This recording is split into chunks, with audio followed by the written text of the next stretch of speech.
সম্মানিত দর্শক, একেবারে ঝড়ের গতিতে হঠাৎ করে শেখ হাসিনার দেশে ফেরার যে সিদ্ধান্ত, এটি বাংলাদেশে যেভাবে তোলপাড় সৃষ্টি করেছে, একইভাবে ভারতের রাজনীতিতেও মারাত্মক তোলপাড় তৈরি করেছে। আমরা বাংলাদেশে বসে নানা রকম যাকে বলা হয় সমীকরণ করার চেষ্টা করছি। বেশিরভাগ মানুষ বলার চেষ্টা করছে না না তিনি আসবেন না, জাস্ট একটা ফাপড় তোলার জন্য, ভয় দেখানোর জন্য, নাটক করার জন্য, নেতাকর্মীদেরকে চাঙ্গা করার জন্য। কিছু করার নেই, বেকার বসে আছেন, তাই একটু ভয় ঠয় দেখিয়ে তৃপ্তি পাচ্ছেন বেচারা। এরকম কথাবার্তা বলে আমাদের একটা বিরাট শ্রেণীর মানুষ নাকে তেল দিয়ে ঘুমাচ্ছেন। আবার রাষ্ট্র ক্ষমতায় যারা আছেন তাদের একটা বিরাট অংশ, তারা বলার চেষ্টা করছেন যে আসুন, আসার আগে গ্রেপ্তার করা হবে, এয়ারপোর্ট থেকে গ্রেপ্তার করা হবে, সীমান্ত থেকে গ্রেপ্তার করা হবে, যেভাবে আসেন আপনাকে আত্মসমর্পণের সুযোগ দেওয়া হবে। আপনি হেলে দুলে লক্ষ লক্ষ লোক নিয়ে মিছিল করে করে তারপর আদালতে হাজির হবেন। বাইরে লক্ষ লক্ষ লোক স্লোগান দিতে থাকবে, বিচারক প্রাণের ভয়ে আপনাকে একদম জামিন দিয়ে দিবে। আমরা সেই সুযোগ দেব না। আসার সঙ্গে সঙ্গে আপনাকে যেখানে পাবো সেখানেই গ্রেপ্তার করা হবে, এরপর আইন অনুযায়ী আপনাকে জেলে নেওয়া হবে। জেল থেকে যদি নিরাপদ মনে করি তাহলে আদালতে উঠানো হবে, আর যদি নিরাপদ না হয় জেলের মধ্যেই সাব জেল তৈরি করে সেখানে আমরা আলাদা কোর্ট বসাবো। এর আগে তো সংসদে 111-এর সময় বেগম জিয়ার এবং শেখ হাসিনার বিচার হয়েছে, আলাদা কোর্ট। সেখানে বেগম জিয়ার বিচারের জন্য আলাদা কোর্ট ছিল, এরশাদের জন্য আলাদা কোর্ট তৈরি করা হয়েছিল, শেখ হাসিনার জন্য সংসদের ভিতরে আলাদা সাব জেল তৈরি করা হয়েছিল এবং কোর্টও তৈরি করা হয়েছিল। তো অতীতে এই ধরনের ঘটনা রয়েছে। কাজেই এবার আরও সুন্দর করে, আরও চমৎকারভাবে, একেবারে আধুনিক প্রযুক্তি দিয়ে এই গ্রেপ্তার এবং বিচার করা হবে বলে সরকারের যারা লোকজন তারা হম্বিতম্বি করছেন। আর এই যে সরকার যত হম্বিতম্বি করছেন তাতে করে আওয়ামী লীগের লোকদের আনন্দ বেড়ে গেছে। তারা মনে করছেন যে সরকারের যে রিয়াকশন দেখাচ্ছে, প্রতিক্রিয়া দেখাচ্ছে, ইট মিনস সরকার ভয় পেয়ে গেছে। আমাদের দেশে ভয় পেলে দেখবেন যে মানুষ অদ্ভুত কতগুলো কাণ্ড করে।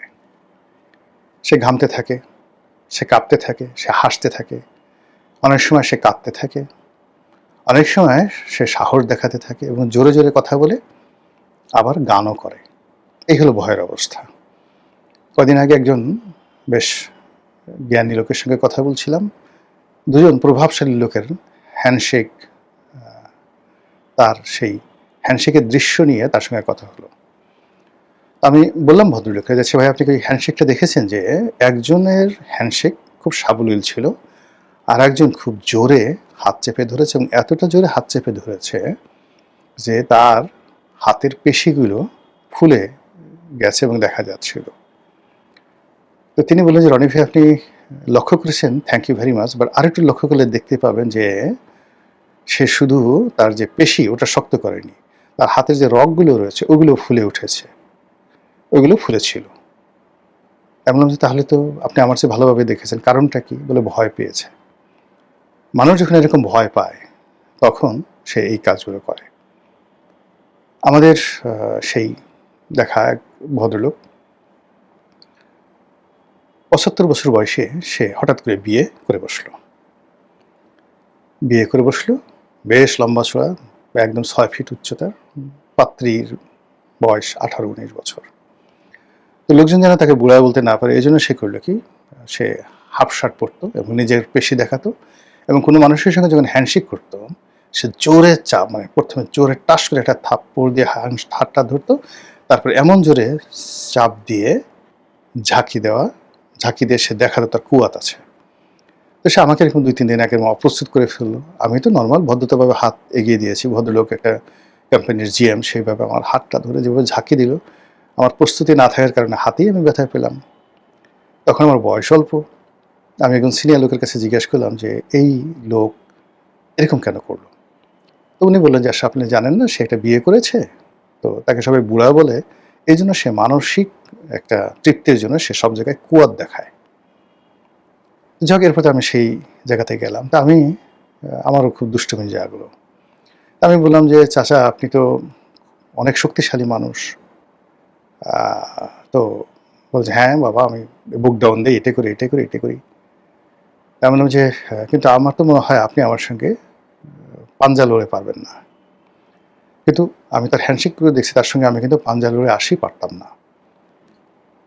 তো সে বলল যে, না, আপনি আমার সাথে পারবেন না। আমি বললাম যে, আসেন, লেটস ট্রাই। এটা আমি বলতেছি 1990 সনের ঘটনা।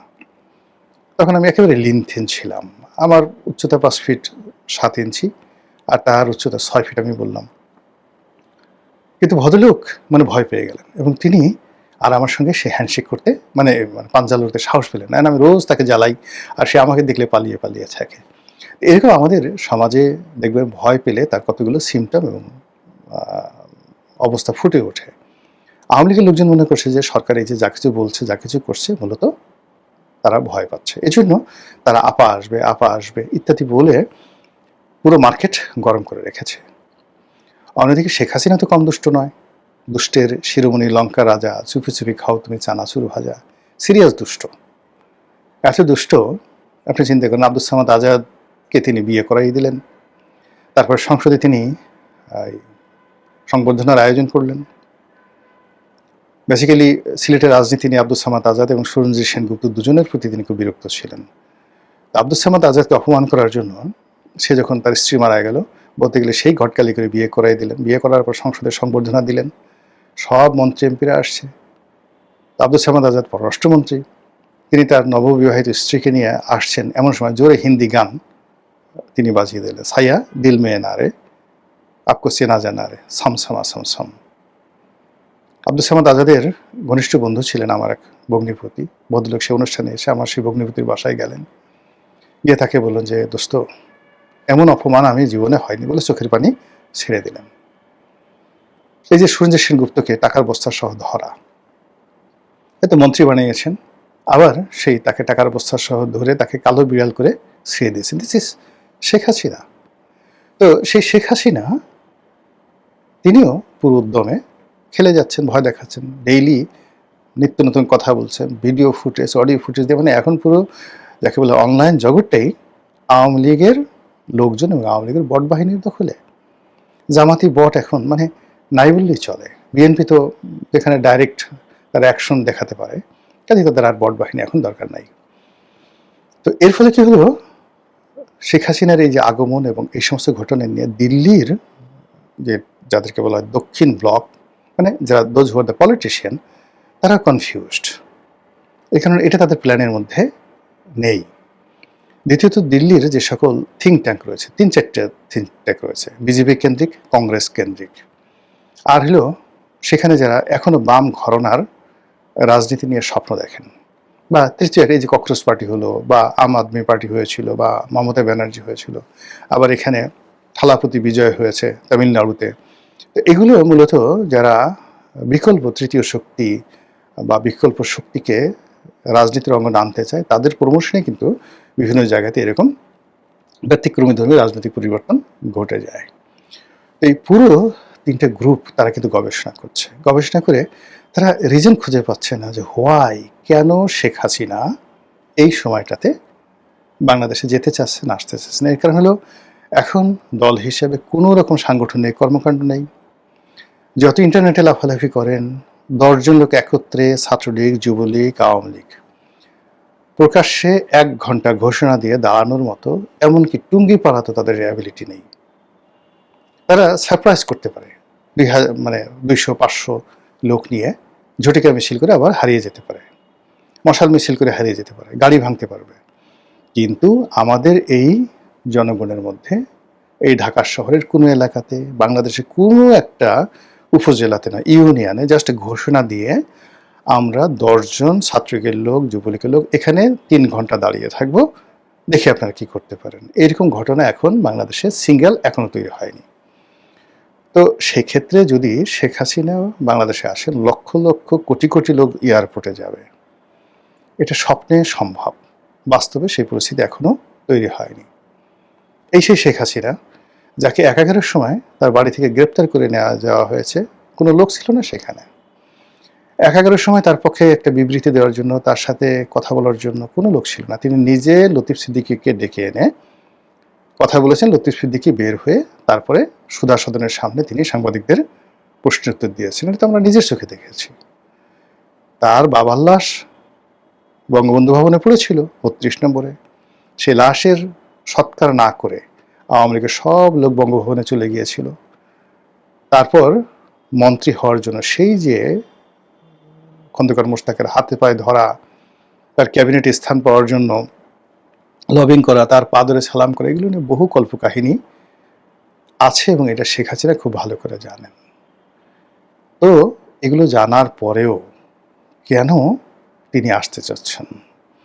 তার তো অভিজ্ঞতা আছে। তিনি যেদিন বেগম জিয়ার মতো বাংলাদেশের জনপ্রিয়তম নেত্রী, আওয়ামী লীগের কন্টেম্পোরারি, শেখ হাসিনার কন্টেম্পোরারি, তাকে তার বাসার সামনে বালুর ট্রাক দিয়ে দিলেন। তার অফিসে সেই হারুন, তারপর মেহেদি, এই সমস্ত পুলিশ অফিসারদেরকে পাঠিয়ে তছনছ করতেন, বোমা পেতে দিয়ে আসতেন, চাল ডাল পানির বোতলগুলো সেখান থেকে নিয়ে আসতেন। রুহুল কবির রিজভী ধরে নিয়ে আসতেন, আবার ছেড়ে দিতেন, আবার থাকতেন, একা একা তিনি সেখানে থাকতেন পুরো সময়টা। তো কি হয়েছে? কিছুই হয়নি। আবার এখন আওয়ামী লীগের অফিস পুরো বিরান ভূমি। কি করতে পারছে আওয়ামী লীগ? আমাদের দেশের যে জিনিসটা আছে, সবাই শক্তের ভক্ত নরমের জন্য, ক্ষমতা যার হাতে আছে, এটা যেন একটা আলাদিনের চেয়ার, একবার দত্তের মতো খুলে যা সেম সেম, এটা কোড নম্বর। এই কোড নম্বর না আসা পর্যন্ত এখানে আসলে কেউ বড় কথা বলতে পারে না। আজকে এই যে তারেক রহমান সাহেব ক্ষমতায় আছে, উনি এই দেশে আসার আগের দিন পর্যন্ত তিনি কি ছিলেন? এই যে এখন সালাউদ্দিন সাহেব বড় বড় কথা বলছেন, বা এই যে মীর শাহ আলম ক্ষমতা দেখাচ্ছেন, ইউনূস জামানাতে তারা কোথায় ছিলেন?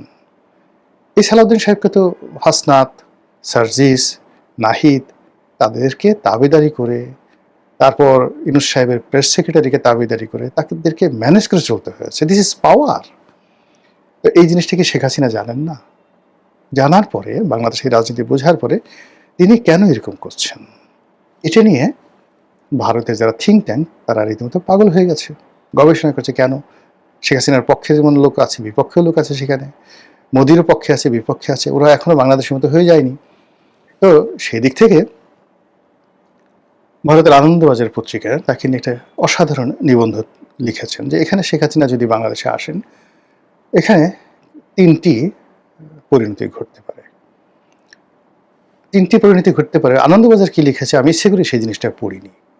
তারা তাদের মতো হয়তো লিখবেন। আনন্দবাজারে যারা লিখেছেন তারা তো আর বাংলাদেশে থাকেন না, ওখানে কলকাতায় থাকেন। কলকাতাতে থেকে তারা যদি 3টি পরিণতির কথা চিন্তা করতে পারেন, আমরা বাংলাদেশে বসে 33টি, 3-3-3 মানে 33টি বা 333টি পরিণতির কথা আমরা একেবারে লিখে দিতে পারবো গড় গড় গড় গড় করে। তো সেই দিক থেকে শেখ হাসিনা যদি আসেন, প্রথম পরিণতি কি হতে পারে? তিনি বিমানবন্দরে স্থলপথে আসার চেষ্টা করতে পারেন। ভারতের সীমান্তের ওই পাড়ে এসে তিনি দাঁড়িয়ে থাকবেন, আমি আসতে চাই লোকজন সহকারে, মিডিয়া টিডিয়া সবাই থাকবে, তার হাতে ট্রাভেল বাস থাকবে না, বাংলাদেশে কোনো অনুমতি থাকবে না। তিনি বলবেন এই তো আমি যাওয়ার জন্য প্রস্তুত, আমি আত্মসমর্পণ করব। কিন্তু বাংলাদেশ সরকার আমাকে গ্রহণ করছে না। দেখুন, আমার তো কোনো দোষ নাই, আমি দেশপ্রেমিক, আত্মসমর্পণ করতে চাই। যেখানে আমার বিরুদ্ধে গ্রেপ্তার জারি করা আছে, যেখানে আমাকে ফাঁসিতে লটকাতে চায়, ইত্যাদি বিভিন্ন ঘটনা ঘটাতে চাইছে, সেখানে আমি নিজে যেতে চাই। দেখেন, আমাকে ট্রাভেল পাস দিচ্ছে না, পাসপোর্ট দিচ্ছে না। এই কথা বলে তিনি আবার তার আগের জায়গায় ফিরে গেলেন এবং বললেন যে এই দেশ, এই গণতন্ত্র, এটা একটা মানবতা হলো। এসে তো 111 ভালো ছিল, তখন আমি জোর করে বাংলাদেশে ঢুকতে পারতাম, তারেক রহমান এত খারাপ হয়ে গেছে বলে তিনি চলে গেলেন। তার মুখ রক্ষা হলো। এই সময়টাতে ডিসেম্বর পর্যন্ত আমরা এটা টেনশনে রইলাম। আমার কাছে মনে হচ্ছে এটা হলো একদম প্রথম পরিণতি। দ্বিতীয় যে পরিণতিটা, সেই পরিণতিটা হলো ভারত আর বাংলাদেশের মধ্যে একটা সমঝোতা হতে পারে শেখ হাসিনার বিষয়ে। এর কারণ শেখ হাসিনা সেখানে আছেন, এটি বিজেপির জন্য বিব্রতকর। তাকে অ্যাভেল করা, তাকে রাখা, বাংলাদেশের সাথে সম্পর্ক না থাকা, বিভিন্ন জটিলতা তৈরি করা, এটা ইজ এ হিউজ প্রবলেম। এটা একটা শান্তিপূর্ণ সমাধান হতে পারে, ভীষণ রকম শান্তিপূর্ণ সমাধান হতে পারে। এবং যখন এই রাজনৈতিক দল এনসিপি, জামাত, বিএনপি সবার সঙ্গেই একটি সমঝোতামূলক সম্পর্ক হতে পারে ভারতের, তার প্রেক্ষিতে শেখ হাসিনা আসতে পারেন, আইনের কাছে আত্মসমর্পণ করতে পারেন এবং একটা রিল্যাক্স ওয়েতে অনেক কিছু ঘটতে পারে। এটি গেল দ্বিতীয় পরিণতি।